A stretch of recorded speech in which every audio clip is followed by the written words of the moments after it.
Selamat pagi.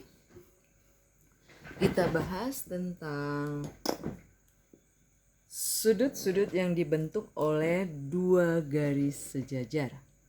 Soalnya diambil dari Ekspres US halaman 83 nomor 14 2020. Perhatikan gambar berikut. Diketahui besar sudut A2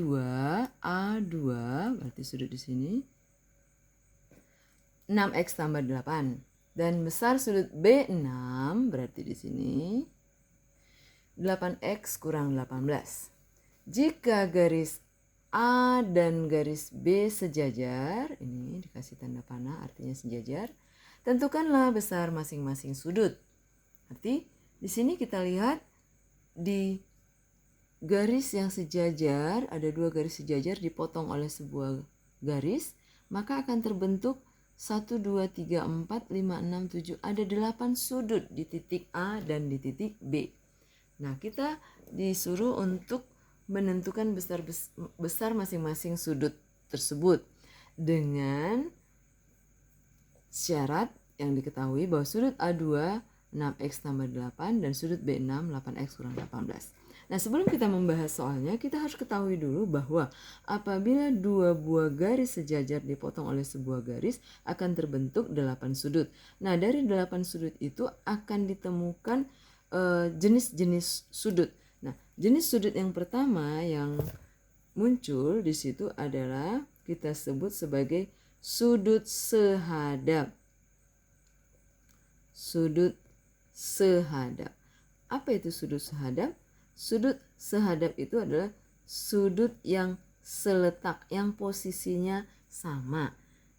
Yang posisinya sama dibentuk oleh garis-garis yang posisinya sama. Misalnya, sudut sehadap itu di sini adalah sudut A2 itu sehadap dengan posisinya seletak seperti B6. Nah, itulah sudut sehadap. Berarti sudut A2 dengan sudut B6. B6. Itulah sudut yang sehadap, sepasang sudut yang sehadap. Nah, yang lain juga masih ada, yaitu A1. A1 akan seletak atau sehadap dengan B5. Nah, kalau kita buat di situ A1 sehadap dengan B5. B5. Nah, kalau kita lanjutkan lagi, A1, A4 akan sehadap dengan B8. Jadi A4 akan sehadap dengan B8. A3 akan sehadap dengan B7. A3 akan sehadap dengan sudut B7. Nah, itulah satu sifat yang ditemukan apabila dua garis sejajar dipotong oleh sebuah garis. Nah, sudut sehadap ini sifatnya sama besar. Sifatnya adalah sama besar. Nah, berarti sudut A2 karena sama besar berarti sudut A2 sama besar dengan sudut B6. Nah, sudut A2 sama besar dengan sudut B6. Sudut A1 sama besar dengan sudut B5. Sudut A4 sama besar dengan sudut B8. Sudut A3 sama besar dengan sudut B7. Dari sifat ini kita bisa kerjakan soalnya bahwa ternyata yang diketahui kan adalah sudut A2 dan B6 yang sehadap, ternyata sama besar. Berarti kita bisa tuliskan bahwa sudut A2 yang besarnya 6x tambah 8 itu sama besar dengan sudut B6 yang bernilai 8x kurang 18 derajat. Nah, dari sini kita bergerak. Nah, kita perhatikan di sini 8x dan 6x lebih kecil 6x, yang kecil kita kurangkan supaya jadi 0. 6x tambah 8 kita tulis ulang, 8x kurang 18. Nah, di sini kita hilangkan 6x dengan mengurangkan 6x, Kalau di sini dikurang 6x, di sini juga kurang 6x, kan? Berarti 6x dikurangi 6x, di sini berarti 8 sama dengan, di sini 8x dikurang 6x berarti 2x. Tapi masih ada di sini angka, berarti negatif 18. Nah, 8 kita tulis ulang supaya kelihatan perbedaannya. 2x kurang 18, kita mau cari x, berarti negatif 18 kita nolkan, berarti kita tambah 18, kita buat lawannya. Di sini juga tambah 18. Akhirnya 18 kurang 18 0, berarti di sini menjadi sisa 2x. 8 tambah 18 26. Karena kita mau cari x, ini langsung kita bagi 2, ini juga kita bagi 2, berarti x-nya sama dengan 26 bagi 2, 13 derajat. Dengan mengetahui nilai x sama dengan 13 derajat, kita bisa mengetahui sudut A2. Karena sudut A2 itu sama dengan 6x tambah 8. Kita masukkan angka x 13, berarti 6 kali 13 tambah 8. 6 kali 3, 18. 1, 6 kali 1, 6 tambah 1, 78. Tambah 8, 78 tambah 8, 86 derajat. Inilah sudut A2. Sebenarnya kita sudah tahu bahwa sudut B6 juga 86 derajat. Tapi coba kita masukkan ke dalam yang diketahui tadi di soal, yaitu bahwa sudut B6 adalah 8x kurang 18. Kita masukkan harga x sama dengan 13 kurangi 18 sama dengan 8 kali 3 24, 2 di tangan, 8 tambah 2 104 kurang 18. Sama dengan sudut B6-nya 104 kurang 18 sama dengan 86 derajat. Ternyata sama. Nah, karena itu kita tulis di sini sudut A2 86 derajat, sudut B6 juga 86 derajat. Lalu sudut yang lain yang harus kita tentukan. Nah, sudut yang lain yang harus kita tentukan berarti ini yang pertama harus kita tentukan adalah ini yang oke.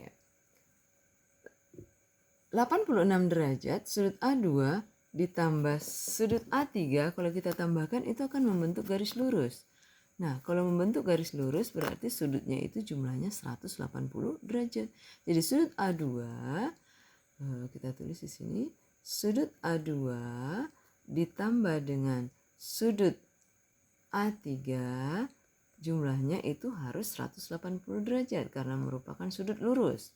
Nah, sudut A2 sudah diketahui 86 derajat. Berarti ditambah berapa supaya 180 derajat? Berarti kita kurangkan 86, kita kurangkan 86, berarti sudut A3 sama dengan 180 derajat dikurangi 86.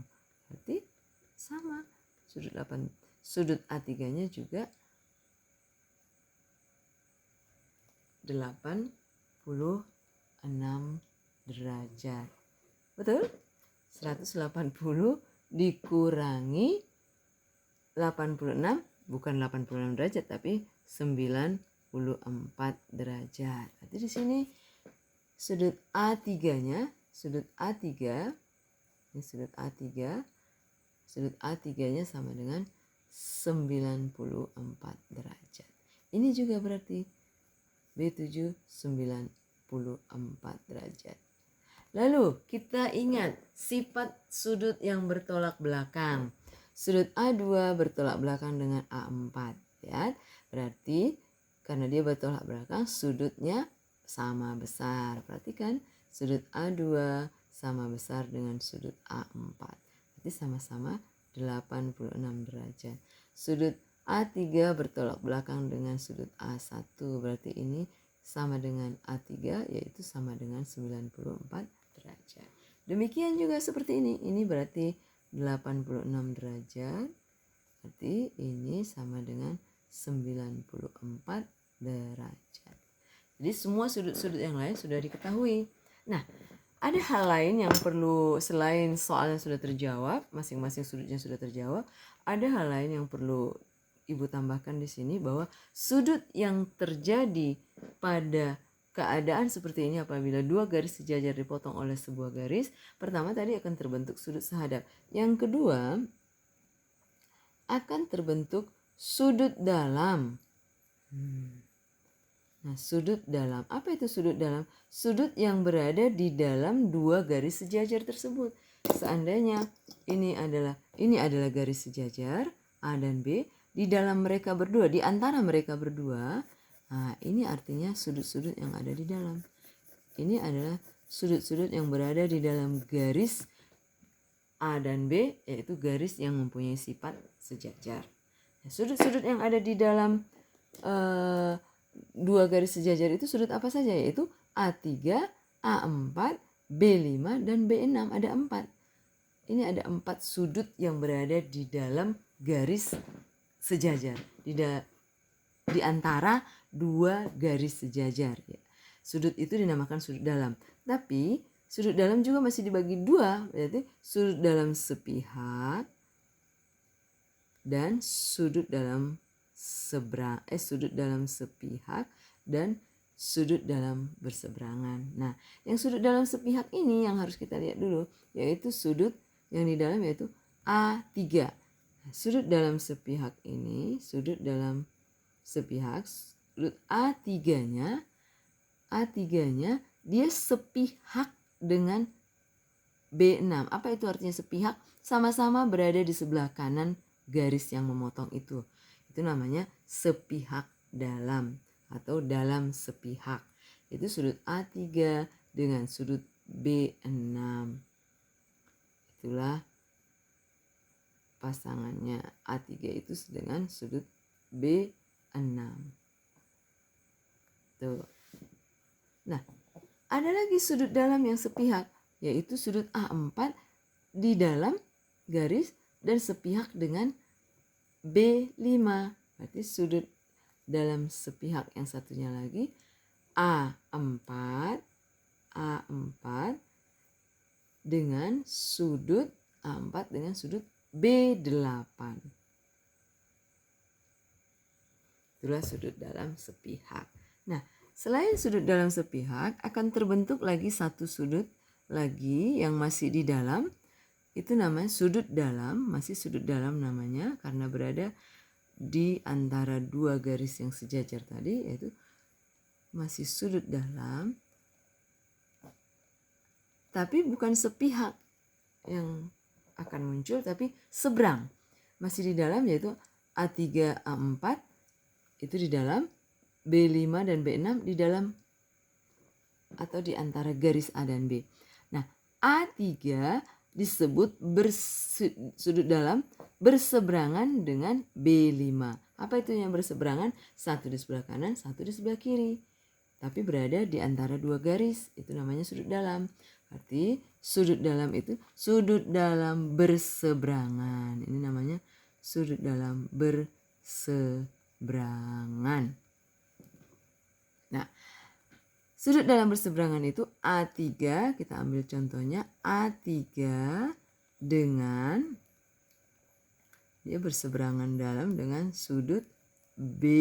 Nah, A3 seberangan berarti satu di kanan, satu di kiri dengan B5. Tuh. Nah, ada satu lagi selain A3, A4. A4 berseberangan dengan siapa? Berseberangan dengan sudut B6. A4 berseberangan dengan sudut B6. Itu sifat yang ketiga, itu sudut yang terbentuk. Ada 3. Nah, yang keempat ada lagi sudut yang terbentuk. Yaitu sudut, kalau tadi sudut dalam, sekarang sudut luar. Nah, ini sudut luar. Sudut luar, apa yang terjadi kalau dia sudut luar? Nah, sudut luar itu ada di sini. Ada di atas dan di bawah garis yang sejajar. Kalau di bagian atas A1 dan A2, kalau di bagian bawah B7 dan B8. Nah, sudut luar itu ada yang sepihak, ada yang berseberangan. A1 sepihak dengan sama-sama di luar, yaitu A1 dengan B8. Nah, itu namanya sudut luar tapi di dalam. Sudut luar tapi di dalam. Sudut luar tapi sepihak. Sudut luar sepihak. Sudut luar sepihak. Nah, di luar A1 dengan A1 luar sepihak. Berarti dengan B8. Itu luar sepihak. Nah, terus A2 luar sepihak dengan B7. A2 luar sepihak dengan sudut B7. Nah, yang terakhir, kalau dia sudut luar sepihak, ini ada satu lagi, sudut luar, masih sudut luar berseberangan. Luar berseberangan. Yang mana itu? Seberangan. Nah, sama seperti tadi, masih di luar, berarti berseberangan. Berarti A1 di luar juga dengan B7. Karena dia satu di kiri, satu di kanan. Itu sudut A1 berseberangan luar dengan sudut B7. A1 dengan B7. Nah, satu lagi, A2 berseberangan luar dengan A2, dia berseberangan tapi berada di luar, sama-sama di luar dengan B8. Nah, itulah sudut-sudut yang terbentuk apabila dua garis yang sejajar dipotong oleh sebuah garis. Nah, di sini ada sifat lain yang harus kita tekankan lagi. Kalau tadi sudut sehadap pasti sama besar, sudut dalam sepihak A3 dengan B6, A3 dengan B6. Berarti kalau 94 tambah 86 itu 180 tadi ya. Ini juga 94 tambah 86 180 derajat. A3 dengan B6 bersepihak dalam dan ternyata sudutnya nggak sama besar, tapi kalau dijumlahkan sudutnya berjumlah 180 derajat. Itulah sudut dalam sepihak. Jadi bisa kita katakan bahwa sudut dalam sepihak itu sifatnya adalah sudut A3-nya, A3 itu ditambahkan dengan 86 jumlahnya 180 derajat. A3 ditambahkan dengan sudut B6 itu harganya 180 derajat. Tuh, itu sifatnya. Nah, sekarang sudut dalam berseberangan. Sudut dalam tapi berseberangan 3 dan 5. Coba lihat, 3 dan 5 di dalam, 4 dan 6. Ternyata sudut dalam berseberangan itu sama besar, sama seperti tadi yang sifat pertama. Ternyata sudut A3 itu sama besar dengan sudut B5 dan sudut A4 juga sama dengan sudut B6. Itu sifat yang ketiga. Sifat yang keempat, sudut luar sepihak. A1 dengan B8, A1 dengan B8. Di sini 94, di sini 86. Sama seperti tadi, 86, 94 dijumlahkan 180 derajat. Itulah sifat sudut luar sepihak. Jadi luar sepihak 194 berarti dijumlahkan masih sama. Sudut luar sepihak, sudut A1 ditambah sudut B8, A1 94, B8 86 tambah 94 180. Nah, ini juga mempunyai sifat yang sama. Jadi sudut luar sepihak itu tidak sama besar, tapi sudutnya kalau dijumlahkan berjumlah 180 derajat. Demikian juga sudut A2 ditambah sudut B7, A2 dengan B7, 2 dan 7, dia sepihak luar, sudut luar sepihak dan jumlahnya kalau dihitung berjumlah 180 derajat. Nah, yang terakhir sudut luar berseberangan. Sifatnya apakah dia sama besar atau dijumlahkan 180 derajat. A1 dengan B7, A1 dengan B7 sama-sama 94. A2 dengan B8, A2 dengan B8. Berarti sudut luar sepihak itu juga sama besar. Sama besar artinya semua sudut-sudut yang diperkenalkan sama besar. Maka kalau dia sama besar berarti sudut A1 sama dengan sudut B7. Sudut A2 sama dengan sudut B8. Nah, demikian.